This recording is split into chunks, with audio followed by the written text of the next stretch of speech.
Graça e paz a todos, da parte do Senhor e Salvador Yeshua. Louvado e engrandecido seja Deus para todo sempre, amém? Então vou dar continuação aqui no assunto do vídeo anterior a respeito de Apocalipse 11, que coloca a sétima trombeta, né? Eu não deu para terminar, tava muito barulho. Vamos ver agora, né? Então, é para concluir a respeito das sete trombetas. Foi colocado nos vídeos anteriores a respeito dos 7 selos. E eu parei nas 2 testemunhas. Tava falando de Moisés, falando de Enoque e Elias. E foi colocado, né? Porque Moisés não pode ser uma testemunha porque Moisés já morreu e a palavra do Senhor fala que é dado ao homem o direito de morrer uma vez e passando disso vem um juízo. Então depois de Cristo o que resta é o juízo. Então não tem essa de reencarnação.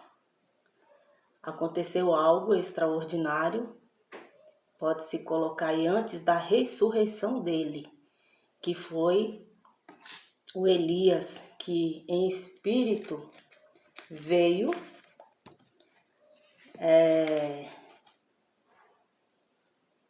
deixa eu voltar aqui, veio em João Batista, né?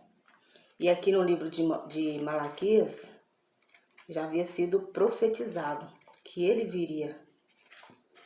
Aqui em Malaquias 4, né?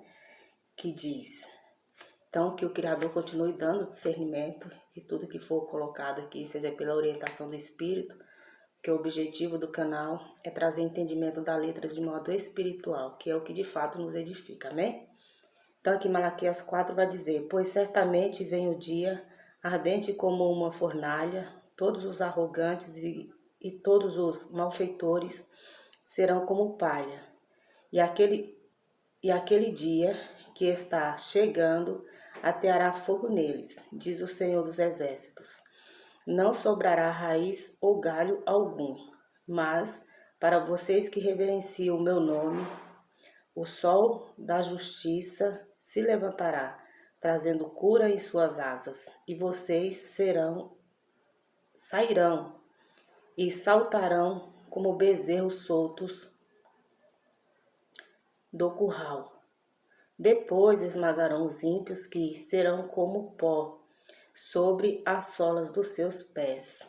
No dia em que eu agir, diz o Senhor dos Exércitos, lembre-se da lei do meu servo Moisés, dos decretos e das ordenanças que lhes dei em Horebe para todo o povo de Israel. Vejam, eu enviarei a vocês o profeta Elias antes do grande e temível dia do Senhor. Ele fará com que os corações dos pais se voltem para seus filhos e os corações dos filhos para seus pais. Do contrário, eu virei e castigarei a terra com maldição. Então é colocado aí algo muito interessante, que é essa coisa da conversão do coração dos filhos para os pais. E vice-versa, né? Porque a Bíblia aconselha os pais a beijarem seus filhos para que eles não se irem. A Bíblia aconselha nós pais para que ensinemos os nossos filhos o caminho que eles têm que andar. E assim nós vamos ver resultados, né? Então a responsabilidade de pais é muito grande. O mundo, ele tá cheio de pessoas arrogantes, pessoas com vários distúrbios, vou colocar assim, e que estão vivendo de forma, né, que não é pela orientação bíblica. Por quê? Porque não tem tido instrução, não tem tido ensinamento, né? E aí vira aquela bola de neve, vão vivendo de acordo como acredito que é o certo, né? E aqui, deixa eu procurar aqui. E aqui em Lucas 1, partir do versos 8 vai dizer: certa vez, estando... para complementar, né? Porque a conversão do coração dos filhos para os pais se faz necessária, porque de outro modo, como é que esses seres humanos vão ouvir a voz do Espírito? Entende que precisa ter princípios? Entende que precisa ter cautela, né? Para dar ouvido à voz do Espírito, para entender as Escrituras. Então, os corações dos filhos têm que estar voltados para os pais, né? Eles precisam conhecer princípios, precisam conhecer o caminho que torna o ser humano um ser humano melhor, né? E entende-se para que viemos ao mundo, propósito, né? E aqui em Lucas 1 vai dizer a respeito do que foi dito lá em Malaquias de Elias. Aqui se confirma muito claramente. Tem outra mensagem que uns dos discípulos perguntam para o Senhor a respeito de Elias. Senhor, mas antes desse dia não tem que vir um Elias, que é o grande dia do Senhor. E ele coloca que se eles quisessem aceitar, né? Porque ele já tinha vindo e eles não o reconheceram. Eles não reconheceram o espírito, né? Que vai colocar aqui em Lucas 1, de Elias em João Batista. Porque as obras eram iguais, né? Então, versos 8 vai dizer: certa vez, estando de serviço o seu grupo, Zacarias estava servindo como sacerdote diante de Deus. Ele foi escolhido por sorteio, de acordo com o costume do sacerdócio, para entrar no santuário do Senhor e oferecer incenso.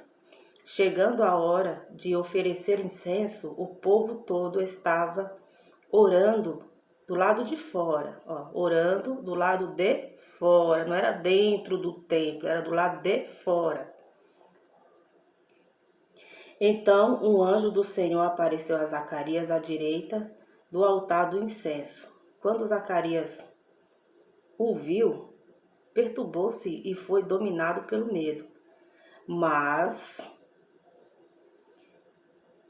o anjo lhe disse: não tenha medo, Zacarias. Sua oração foi ouvida. Isabel, sua mulher, dará a você um filho, e você lhe dará o nome de João. Ele será motivo de prazer e de alegria para você, e muitos se alegrarão por causa do nascimento dele, pois será grande aos olhos do Senhor. Ele nunca tomará vinho, nem beberá bebida fermentada, e será cheio do Espírito Santo desde antes do seu nascimento. Fará retornar muitos dentre os povos de Israel ao Senhor, o seu Deus, e irá diante do Senhor no espírito e no poder de Elias, para fazer voltar o coração dos pais a seus filhos e os desobedientes à sabedoria dos justos, para deixar um povo preparado para o Senhor. Veja a importância dos profetas, a importância dos servos do Senhor. Esses homens tiveram um papel grandioso na terra, passando de geração, né, de povos, a palavra de Deus, que é o próprio Yeshua. Porque ele vai dizer aos homens no caminho de Emaús, tem um vídeo aí também que eu já coloquei: quem vocês dizem que eu sou? Como vocês são tardios em entender, não haveria o filho sofrer todas essas coisas? Porque está testificado dele. O que fora dito de Moisés até então foi testificado a respeito dele. Então ele cumpriu, ele é a palavra que saiu da boca dos profetas. para instruir o povo, para libertar o povo. E João Batista, ele vem com o mesmo propósito. É o mesmo espírito que agia nos profetas, colocando aí em particular, né, com uma dose maior, não sei, em Elias, porque Elias foi um homem que de fato viveu para Deus. João Batista viveu para Deus, pregando o amor, pregando arrependimento, né? Ele fala: eu os batizo com água para arrependimento dos pecados. Era uma apresentação de tudo que no Filho ele fala: mais adiante de mim está aquele que eu não sou digno nem de desatar o nó de suas sandálias, suas alparcas, sandálias. Ele os batizará com fogo e com o Espírito Santo.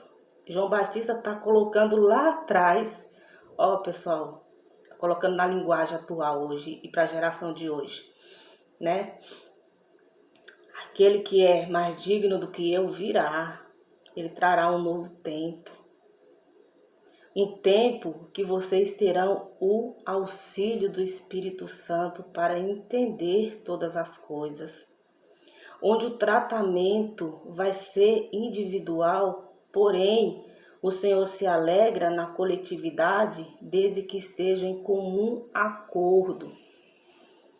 E o mesmo Espírito agirá em todos, porque todos estarão compreendendo os princípios, a importância dos 2 maiores mandamentos, coloquei aí anteriormente no vídeo anterior, né? Os 2 maiores mandamentos nos levam à responsabilidade em relação à adoração a Deus, conhecimento do seu poder e da sua santidade. O segundo, a nossa importância como cidadão, viver, né, de forma digna. Então percebe-se a importância de desde cedo ensinar os filhos, para quando eles crescerem, eles não tiverem dificuldade de absorver o Evangelho, a palavra de Deus, dar ouvido ao Espírito Santo. Então Deus transforma o ser humano de coração de carne, ele torna coração de sangue. Ele dá um novo espírito, como está profetizado em Ezequiel. Um novo coração, um novo espírito. Lá em Hebreus, o Senhor vai dizer que não precisará dizer: olha, conheço o Senhor porque todos me conhecerão. Então não é para ser difícil na nossa geração conhecer a Deus e seu eterno poder. Não é difícil entender a forma sobrenatural que o Criador enviou o seu Filho e o porquê que ele enviou, porque era necessário. Em uma humanidade que hoje está sendo comparada a Gênesis 6, a corrupção generalizada, mas que envolve a mente, o raciocínio das pessoas, dificultando. Elas se tornam pessoas ágeis no raciocínio, né, nas criações, porém lentas na compreensão do que realmente é importante para a vida humana, que é a salvação, que é o que foi feito através de Yeshua, através de Cristo, para que nós possamos ter acesso a Deus só através dele. Aí colocam-se em tempos como hoje, tempos modernos, várias mediações para se chegar a Deus, sempre trazendo a coisa da autojustificação. Eu vou fazer uma peregrinação. Respeito todas as entidades, só que eu tenho que pregar o que a mim é colocado. Eu tenho que pagar promessa, eu tenho que fazer promessa. Eu ouvi tem pouco tempo, porque o Criador coloca o servo dele onde ele quer que vá. Ouvi há pouco tempo. O problema dos evangélicos é que não considera Maria. E você tem que ter um jogo de cintura, uma sabedoria imensa para falar desses assuntos. Espera aí. Na Bíblia está escrito: Maria rendeu a sua devoção ao próprio Filho. Maria compreendeu que ela não poderia fazer o milagre da transformação da água para o vinho, sendo ela bem-aventurada porque foi uma mulher escolhida. Os cristãos entendem a importância de Maria na vida do Filho e na Bíblia. O papel dela, ela foi digna. Maria alcançou a redenção no Filho. Maria não pode fazer milagres. Maria não pode me dar a salvação, a vida eterna. É o Filho. Então é um negócio muito complicado, porque no tempo que vivemos hoje, as pessoas estão tardias na compreensão, porque resistem ao Espírito, apagam o Espírito, né? Mas precisam renovar a mente, precisa serem transformadas no modo que entende as questões. Então foram colocadas muitas barreiras para que as pessoas se enchessem de eu, de egos e de crenças. E tudo isso precisa ser descontaminado até que o indivíduo, até que a alma e o espírito desprenda do corpo dessa pessoa.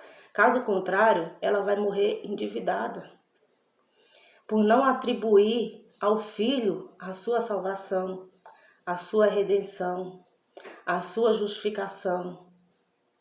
Porque ele enviou o Espírito para isso, para nos tratar. João Batista, ele fez esse papel, trazer a consciência das pessoas. Olha, ele está vindo.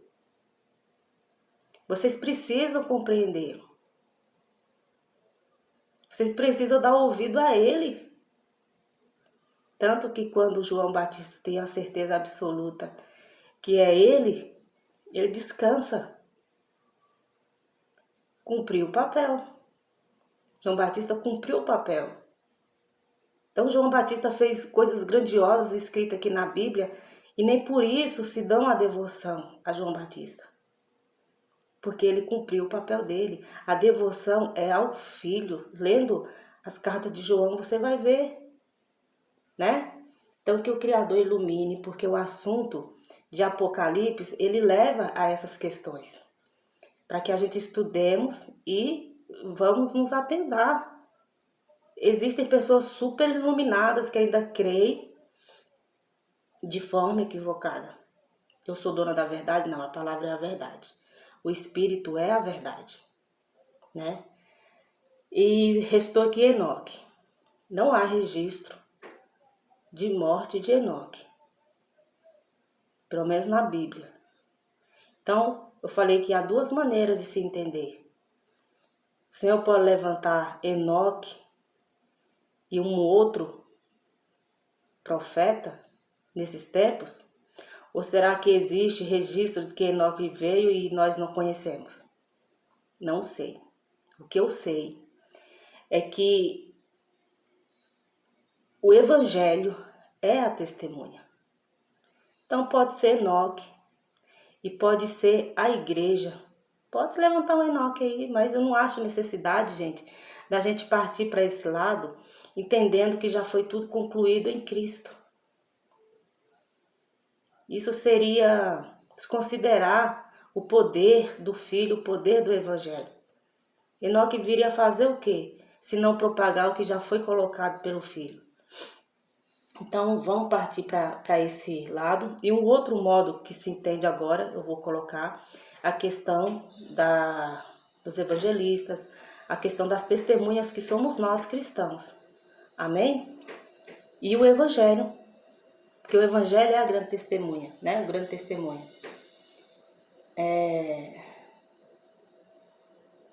Deixa eu ver aqui. Aqui em Mateus 24.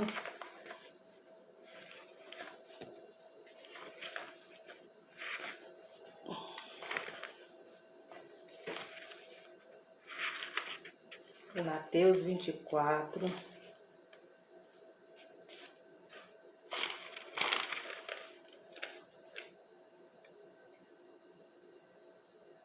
Mateus 24, versos 12 vai dizer: devido ao aumento da maldade, o amor de muitos esfriará.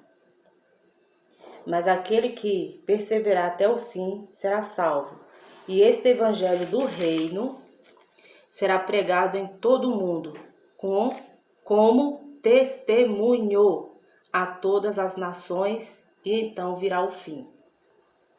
Então, o evangelho é o testemunho, né, de Deus. E aqui, no verso 32, onde muitos pecam, né, coloca: aprendam a lição da figueira quando seus ramos se renovam e suas folhas começam a brotar. Vocês sabem que o verão está próximo. Assim também, quando virem todas essas coisas, saibam que ele está próximo, às portas. Eu asseguro a vocês que não passará esta geração até que todas essas coisas aconteçam. Os céus e a terra passarão, mas as minhas palavras jamais passarão. Por que eu li esse versículo? 24 ao 35, não, 32 ao 35. Porque querem associar a figueira a Israel, ou a Jerusalém. Aqui não está falando que é Israel e que é Jerusalém a figueira. Está falando para nós aprendermos, né? A figueira é uma fala figurativa, né? Para que a gente esteja atento. Aí muitos já associam, olha lá para Israel, o que está acontecendo? Não, você tem que olhar para o mundo. Você está vendo um avivamento, que muitos esperam por um avivamento no mundo corrompido, no mundo cheio de corrupção generalizada, no mundo de cegueira espiritual. O avivamento que se espera não vai acontecer no englomerado número de pessoas que estão cheios de dívidas, porque não passaram pela purificação, refinação, não foram alvejadas, como diz Daniel 12. Então, será euforia, que é o que acontece hoje. E há espíritos de engano, que enganam essas pessoas e levam essas pessoas a euforias. Para não falar outras palavras, a euforias. Por isso que você vê muita aberração na internet. Que o povo do Senhor está sendo corrompido também por um engano, que está escrito lá em 2 Pedro. Porque rejeitaram a verdade que poderia salvá-los. Então o Senhor enviou um engano, foi Deus. Deus que enviou o engano, porque Deus não se zomba. Então se o homem busca santidade, seja em 3, 4, 5, 7 números de pessoas, serão avivados. Serão fortalecidos. Terão da parte do Senhor um particular, unção. Farão prodígios na terra. Porque estarão como testemunho. E se quiserem fazer dano a essas pessoas, o Senhor se manifesta, com certeza que se manifesta. O próprio cristão, ele consciente da autoridade, ele expulsa demônios. Ele repreende situações terríveis, perigosas. Porque há poder na palavra de Deus e há poder na vida desses. Para se gloriar? Não. Para enfrentar as potestades que estão nas regiões celestiais, porque é isso que a palavra do Senhor diz em Efésios 5. Nossa luta não é contra pessoas, não é para revidar com palavras, não é para julgar aquele que está cego se você está enxergando um pouco. É lidar com a situação entendendo o que há por trás. É usar a autoridade para repreender o que não se vê, mas que age na vida das pessoas. Então, há poder na vida desses. Então, até chegar a esse amadurecimento, é isso que eu tenho colocado aí. Precisa comer comida forte, precisa entender o evangelho de modo espiritual. Ou então, qual é o rendimento que está se dando? Não estão encaixados no livro que está aberto para o entendimento, que é Apocalipse. Não estão entendendo os tempos, o que está acontecendo no mundo, né? Eu estou procurando resumir bastante coisa, tá? 1 Coríntios agora. Como eu disse, que eu coloque somente o que o Senhor quer que seja colocado, porque às vezes eu confesso para vocês, eu estudo, aí eu fico analisando aqui, eu vou colocar isso aqui, mas não... É bom escrever, né? Porque vai exercitando a mente, mas é Deus que age. 1 Coríntios 1, verso 6. Eu vou ler a partir do 4 aqui, ó. Sempre dou graças a meu Deus por vocês, por causa da graça que dele receberam em Cristo Jesus. Pois nele vocês foram enriquecidos em tudo, isto é, em toda a palavra e em todo conhecimento. Porque toda a palavra e em todo conhecimento. Peraí, gente, eu me perdi aqui. Aqui, porque o testemunho de Cristo foi conhecimento. Porque o conhecimento de Cristo. Peraí, gente, eu vou ler de novo. Meu óculos não tá me ajudando, não. Peraí. Verso 5. Pois nele vocês foram enriquecidos em tudo isto.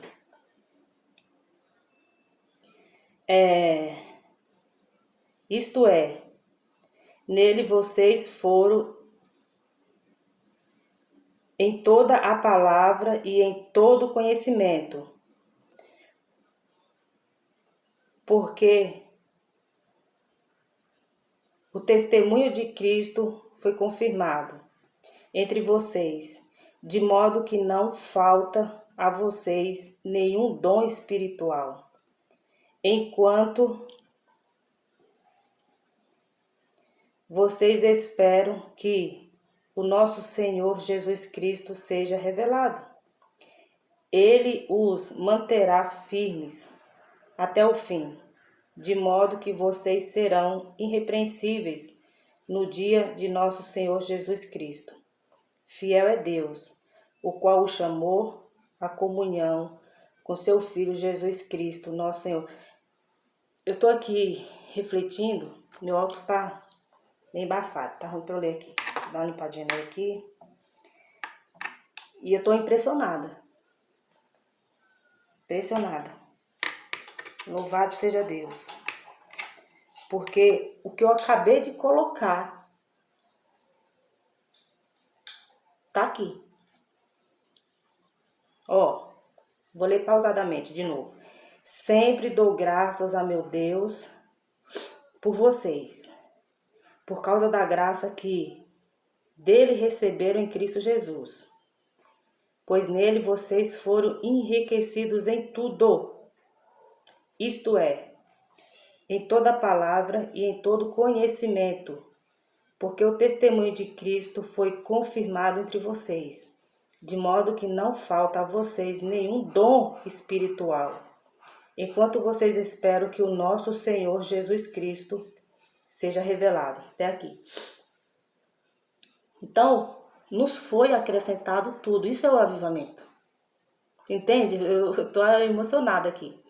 Isso aqui é avivamento. Foi nos acrescentado. Estamos surpridos do Espírito Santo. Estamos capacitados no Espírito Santo. Em Cristo. Isso é o avivamento. Então precisa se chegar, estar qualificado aqui em 1 Coríntios, né? A partir do versos 4 até o versos 9. Versos 9. Fiel é Deus, o qual o chamou à comunhão com seu Filho, Jesus Cristo, nosso Senhor. Então Deus tem um plano, teve, né? Já fez, que ele concluiu já, de Gênesis a Apocalipse. Deus está na história. Deus criou o propósito de salvação do homem. Permitiu, né? Porque em Gênesis fala que ele se arrependeu de ter feito o homem. Permitiu que continuasse com 8 pessoas, com a família de Noé. Ele achou graça em Noé. Não é só que Deus achou graça em Noé, tá? Mas Deus viu possibilidade na geração de Noé. Não seriam todos desobedientes. Porque a própria palavra, até Romanos, vai dizer que há um remanescente. Então Deus manteve um remanescente. E aí ele levantou profetas, levantou Moisés, depois levantou Eliseu, no caso Elias, né? Eliseu, levantou, depois disso que nós conhecemos, Josué. Então levantou homens para continuar instruindo ali o povo, porque o povo precisava de uma direção. Deus não deixou o povo que seria remanescente, que seria como é que eu coloco? Que seria os pais dos futuros remanescentes, ele não deixou só, né, à mercê. E percebe-se aqui o zelo de Deus. Então, gente, Deus é santo. Deus exige santidade. Deus, ele tornou nosso fardo leve no Filho.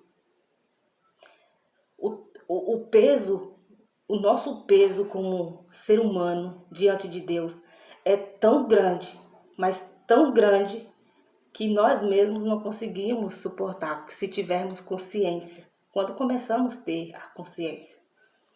E aí a gente entende a importância de Cristo na nossa vida. Amém? E ele faz a transformação a partir daí, na nossa mente, passamos a ter um novo conceito de vida, um novo caráter, passamos a viver de forma leve, porém consciente, e aí não tem mais como ter prazer no pecado. Não tem, entende? Como é que tem que ser feita a transformação? Que o Espírito Santo continue ministrando em vocês. Amém?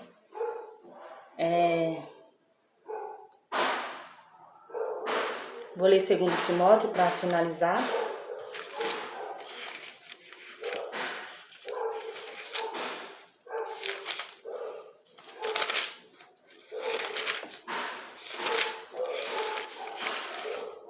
Segundo Timóteo 1:8.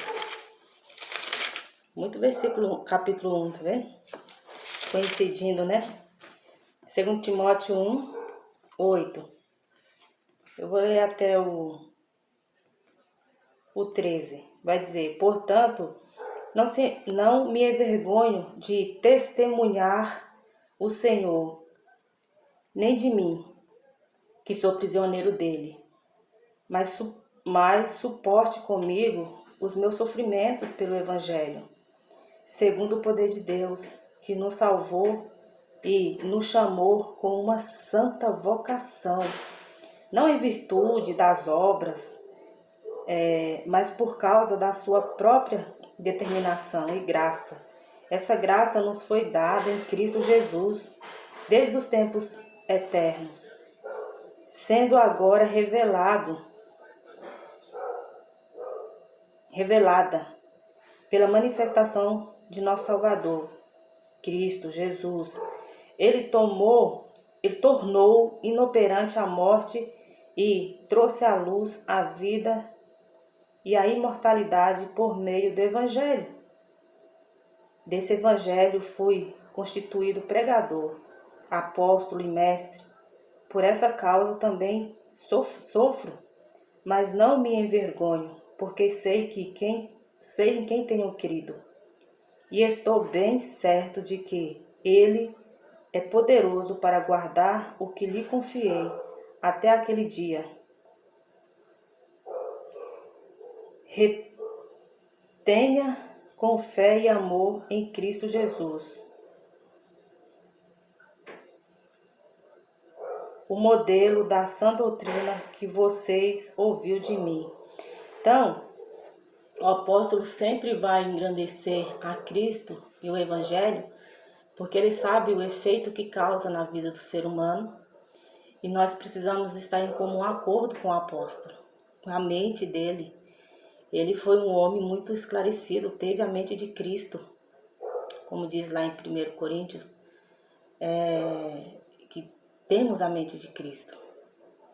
Então ele é uma pessoa que diferenciado, e também não podemos atribuir nenhuma devoção ao apóstolo Paulo, né? Apóstolo Paulo, mas a Cristo. Então, essa santa vocação, nós precisamos estar moldados, né, para tomar posse, para fazer parte e aceitar os sofrimentos, porque são decorrentes de um mundo decaído. A palavra do Senhor diz: o mundo jaz no maligno, de diversas maneiras, porque tudo que leva à natureza terrena, eu coloquei um vídeo aí, tudo que leva à autojustificação, também tem vídeos, é um aprisionamento do mundo. Aqui o apóstolo ele se considera prisioneiro de Cristo. Olha a diferença. O que o mundo me oferece para que eu seja prisioneiro dele? Tantas coisas que o corpo agrada, a carne agrada, o ego agrada. Temos que demonizar tudo. Quando se consegue as coisas honestamente, dando valor ao trabalho que é digno, isso não tem que ser demonizado. Mas partir para o lado do ocultismo, partir para o lado da feitiçaria, partir para o lado da imoralidade, partir para o lado da idolatria, partir para o lado do favorecimento, da injustiça, é demonizado. Não está de acordo a vida daquele que se considera prisioneiro em Cristo. Ele está diante de mim. A minha responsabilidade, eu tenho que prestar conta a Ele. Ele é responsável pela minha salvação. Então, se eu recuar, porque pode acontecer, o Senhor não terá prazer em mim. Então, eu ouvi um dia essa frase, nós, ser humano, é quem pode se autodestruir. Não existe poder mais perigoso do que a própria negação de si próprio. Na questão do que nós, né, trabalhamos aqui. E isso pode causar mal a nós, pode causar mal ao próximo, infringindo o segundo maior mandamento. Então entenda que servir a Deus precisa ter conhecimento. Aí se torna leve, porque é de fácil compreensão. O Senhor nos capacita, o Senhor nos dá dons.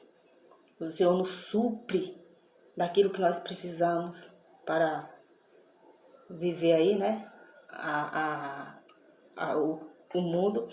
E onde quer que coloquemos as plantas dos nossos pés, faremos a diferença, até calado.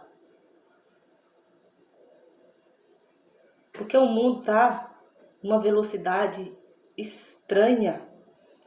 Eu sou muito observadora. No momento eu estou em São Paulo, gente.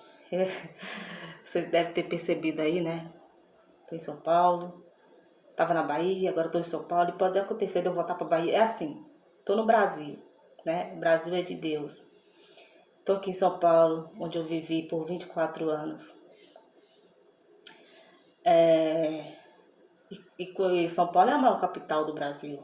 É muito movimentada. E eu, quando ando assim no grande centro da cidade, percebo a correria, a movimentação. É a cidade que não para. As pessoas não vê a hora passar, não tem nem tempo de olhar a hora.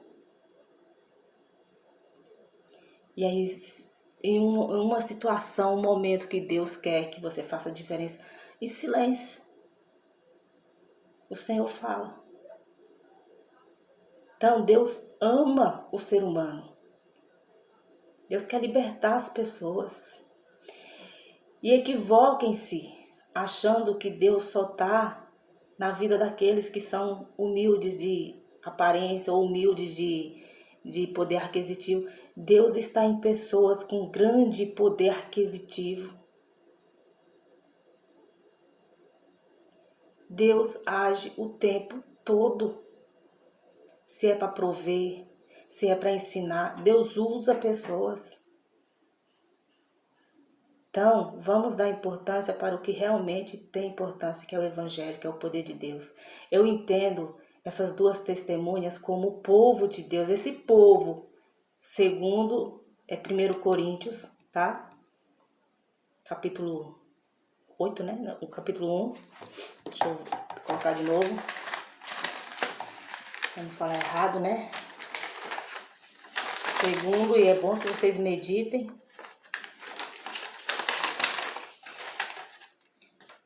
1 Coríntios 1. Eu li, né, não só o verso 6. Eu li do 1 ao 6, se não me engano. Então, vocês meditem, tá? Porque a palavra do Senhor é maravilhosa, não sei se vai dar tempo.